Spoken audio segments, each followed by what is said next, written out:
গণতন্ত্রের জন্য নয়, ক্ষমতা দখল করতেই বঙ্গবন্ধুর হত্যাকাণ্ড। টঙ্গীপাড়ায় বললেন প্রধানমন্ত্রী, সমবায় উৎপাদন বাড়িয়ে স্বাবলম্বী হওয়ার তাগিদ। আওয়ামী লীগের রিমোট কন্ট্রোল কার হাতে? বিএনপি সমাবেশে গয়েশ্বর রায়ের প্রশ্ন। শেখ হাসিনার জনসমর্থন শূন্যের কোটায়, নেতাদের মন্তব্য। ভারত পরীক্ষিত বন্ধু হলেও তাদের দয়ায় ক্ষমতায় নেই আওয়ামী লীগ, ওবায়দুল কাদেরের মন্তব্য। নৈরাজ্য করলে বিএনপিকে ডাবল শিক্ষার হুঁশিয়ারি। দেখছিলেন বিআরবি কেবল সংবাদ শিরোনাম, এবারে বিস্তারিত। স্বাবলম্বী হতে সমবায়ের মাধ্যমে দেশ জুড়ে উৎপাদন বাড়ানোর তাগিদ দিয়েছেন প্রধানমন্ত্রী শেখ হাসিনা। দুপুরে গোপালগঞ্জের টঙ্গীপাড়ায় দারিয়াকুল গ্রাম উন্নয়ন সমিতির সদস্যদের সঙ্গে মতবিনিময় অনুষ্ঠানে তিনি এই কথা বলেন। প্রধানমন্ত্রী বলেন, বঙ্গবন্ধুকে হত্যা করে ক্ষমতা দখলকারীরা দেশের মানুষের ভাগ্য বদলাতে চায়নি, স্বাধীনতাকে ব্যর্থ করতে চেয়েছিল। রিপোর্ট সৈয়দ আব্দুল মুহিতের। শুক্রবার সকাল 10টায় সড়কপথে টুঙ্গিপাড়া পৌঁছেই জাতির পিতা বঙ্গবন্ধুর সমাধিতে শ্রদ্ধা জানান প্রধানমন্ত্রী শেখ হাসিনা। বঙ্গবন্ধু সহ 15ই আগস্ট নিহতদের রুহের মাগফিরাত কামনায় ফাতেহা পাঠ ও বিশেষ মোনাজাত করেন প্রধানমন্ত্রী। এ সময় তার সঙ্গে ছিলেন ছোট বোন শেখ রেহানা সহ পরিবারের অন্য সদস্যরা। পরে প্রধানমন্ত্রী টুঙ্গিপাড়া উপজেলা আওয়ামী লীগ কার্যালয়ে দারিয়াকুল গ্রাম উন্নয়ন সমিতির সদস্যদের সঙ্গে মতবিনিময় অনুষ্ঠানে যোগ দেন। এই সমিতির উপদেষ্টা তিনি।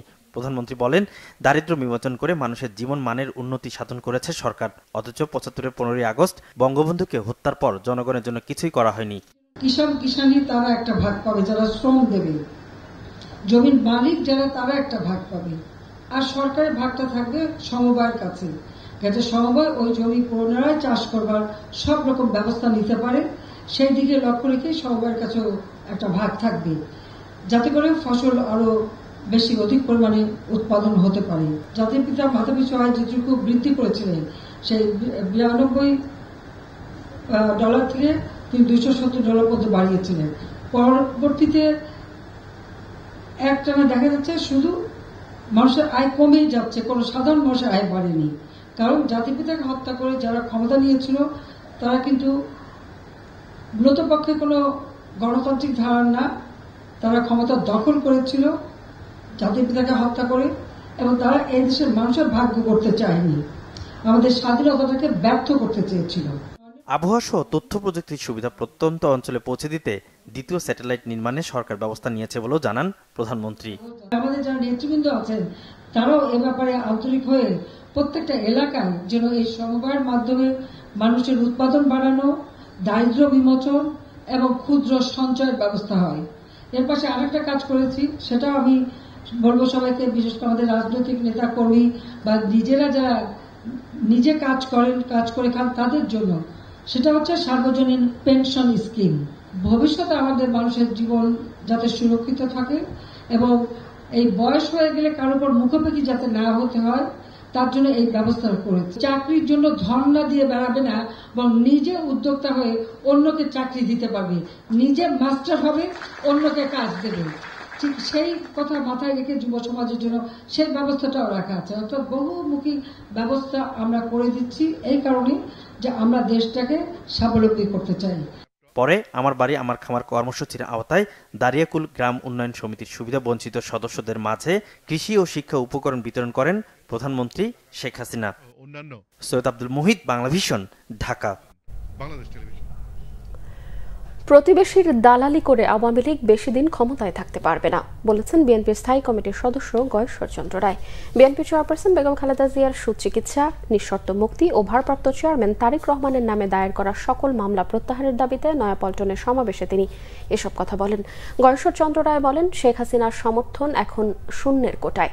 প্রশ্ন রাখেন, আওয়ামী লীগের রিমোট কন্ট্রোল কার হাতে? দেশ নিয়ে ষড়যন্ত্র, গণতন্ত্রকে নিয়ে ষড়যন্ত্র, দেশের স্বাধীনতা কেড়ে নেয় ক্ষমতায় কোনো প্রতিবেশী নেই বলেও মন্তব্য তার। বিএনপির সিনিয়র যুগ্ম মহাসচিব রুহুল কবির রিজভী বলেন, লুটপাট ও ভোট চুরির সংস্কৃতি চালু করেছে আওয়ামী লীগ, যা জনগণ মানবে না। বিএনপি আবারও নৈরাজ্য করলে ডাবল শিক্ষা পাবে বলেছেন আওয়ামী লীগের সাধারণ সম্পাদক ওবায়দুল কাদের। 23 বঙ্গবন্ধু অ্যাভিনিউতে আওয়ামী লীগের যৌথ সভায় তিনি এই কথা বলেন। ওবায়দুল কাদের বলেন, আন্দোলন ও নির্বাচন ঠেকাতে ব্যর্থতার পর বিএনপি আবারও দেশে বিশৃঙ্খলা, সন্ত্রাস ও নৈরাজ্য সৃষ্টির পায়তারা করছে। তবে আওয়ামী লীগ বসে নেই। যে আন্দোলনের রিমোট কন্ট্রোল দেশে নেই, সেই আন্দোলন সফল হবে না বলেও মন্তব্য তার। বলেন, ভোট বর্জনকে বৃদ্ধাঙ্গুলি দেখিয়ে বিএনপির 70-80 জনেরও বেশি নির্বাচন করেছে, 2-1 জন নির্বাচিতও হয়েছে। বিএনপি একটি অবাস্তব কর্মসূচির দলে পরিণত হয়েছে। জানান, ক্ষমতাসীন দল কোনো পাল্টাপাল্টি সমাবেশ করে না, তবে মানুষের জানমালের নিরাপত্তায় মাঠে থাকতে হয়। জানান, শনিবার মোহাম্মদপুরে শান্তি ও উন্নয়ন সমাবেশ করবে আওয়ামী লীগ। বলেন, ভারত পরীক্ষিত বন্ধু, তবে ভারতের দয়ায় আওয়ামী লীগ ক্ষমতায় থাকে না। ভারত টিকিয়ে রেখেছে এমন কথা বলে দেশকে ছোট করা বিএনপি নেতাদের পক্ষেই সম্ভব বলেও মন্তব্য করেন ওবায়দুল কাদের। কিন্তু নৈরাজ্য করবে, একবার তো একটা শিক্ষা পেয়েছে, এবার ডাবল শিক্ষা হয়ে যাবে। আমরা বসে নেই, আমরা সর্বাত্মকভাবে প্রস্তুত আছি। সন্ত্রাস, অগ্নি সন্ত্রাস, নৈরাজ্য মোকাবিলায় আমরা ঐক্যবদ্ধ আছি। আমাদের সর্বশক্তি নিয়োগ করে আমরা লড়ব শেখ হাসিনার নেতৃত্বে। টাকা দিলেই মিলবে উপবৃত্তি, শিক্ষার্থীদের এমন প্রলোভন দেখিয়ে টাকা আত্মসাতের অভিযোগ এক মাদ্রাসা সুপারের বিরুদ্ধে। এর আগে বঙ্গবন্ধুর ছবি ভাঙচুর এবং নিয়োগ বাণিজ্যে জড়িত থাকার বিষয়টিও তদন্তে প্রমাণিত হলেও এখনো বহাল তবিয়তে আছেন এই মাদ্রাসা শিক্ষক। শিক্ষার্থীদের অভিযোগ, উপবৃত্তির টাকা এলেই এর একটি অংশ তাকে দিতে বাধ্য করেন মাদ্রাসা প্রধান। তদন্ত সাপেক্ষে ব্যবস্থা নেওয়ার আশ্বাস দিয়েছেন উপজেলা নির্বাহী কর্মকর্তা। পটুয়াখালী জেলার কলাপাড়া উপজেলার নীলগঞ্জ ইউনিয়নের আক্কেলপুর নুরিয়া দাখিল মাদ্রাসার সুপারিনটেন্ডেন্ট আব্দুল মান্নান, তাকে উৎকোচ না দিলে উপবৃত্তি মেলে না এখানকার শিক্ষার্থীদের। সরেজমিনে গিয়েও মিলেছে এসব অভিযোগের সত্যতা। শিক্ষার্থীরা জানান, সবাইকে উপবৃত্তি পাইয়ে দেবার প্রলোভন দেখিয়ে টাকা নিয়েছেন সুপার মান্নান। এছাড়া অনেক শিক্ষার্থীর কাছ থেকে বিগত দিনে ঘুষ নিলেও তাদের নাম তালিকায় না আসায় টাকা ফেরত দেননি অভিযুক্ত এই শিক্ষক। টাকা দিছি, টাকা দিছো? কয় টাকা দিছো তুমি? সবাই দিছো কত? 600 কোটি। তোমার নাম কি? গোলাম রব্বি। আর তোমার নাম কি?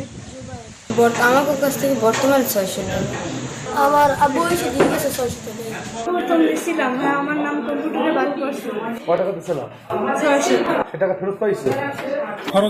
খরচ লাগবে এই বলি আমরা তো অফিস মেনটেন করে উনি। হ্যাঁ, উনি বলে যে লাগে, আমরা তো খুঁজতে চাই যে কত টাকা লাগে, কি কি লাগে। এ বিষয়ে জানতে চাইলে অভিযুক্ত সুপার আব্দুল মান্নান জানান, মাদ্রাসার বেতন হিসেবে টাকা নিয়েছেন তিনি, তবে রসিদবিহীন এমন টাকা নেয়ার কারণ জানাতে পারেননি তিনি। আমি তো তাদের থেকে এই ভর্তি থেকে শুরু করে এ পর্যন্ত সর্বমোট 600 টাকা নিয়েছি, সর্বমোট 600 টাকা নিয়েছি। এর আগে মাদ্রাসার নিয়োগ বাণিজ্যে জড়িত থাকা এবং ঘুষ নেয়ার ফোনালাপ ফাঁসের ঘটনায় আব্দুল মান্নানের এমপিও স্থগিত করেছিল মাদ্রাসা অধিদপ্তর। এখন এই যেভাবে যা হইতেছে, খরচ বরচ যা হয়ে গেছে, সামনের দিকে যা আছে, এমপি এবং গাই বুড়া বিয়ানেরও শেষ হয়ে আছে, এই চিন্তায় আপনি যদি 3.5 দেওয়ার কথা কইছে, আলোচনা হয়েছিল যেটা, এইটা আপনি বৃহস্পতিবার দিয়ে দেন। শুধু তাই নয়, বঙ্গবন্ধুর ছবি ভাঙচুরের অভিযোগে এর আগে আলোচনায় এসেছিলেন এই মাদ্রাসা সুপার। বিষয়টি তদন্ত করে ব্যবস্থা নেওয়ার কথা বলেছেন উপজেলা নির্বাহী কর্মকর্তা। মূলত উপবৃত্তি প্রদানের নামে কোনো ধরনের টাকা পয়সা নেয়ার বিধান নেই। আমরা আপনাদের মাধ্যমে অবগত হলাম, আমরা যথাযথ তদন্ত করব। সবচেয়ে ভালো হয় যদি একটি লিখিত আমরা একটা আবেদন পাই।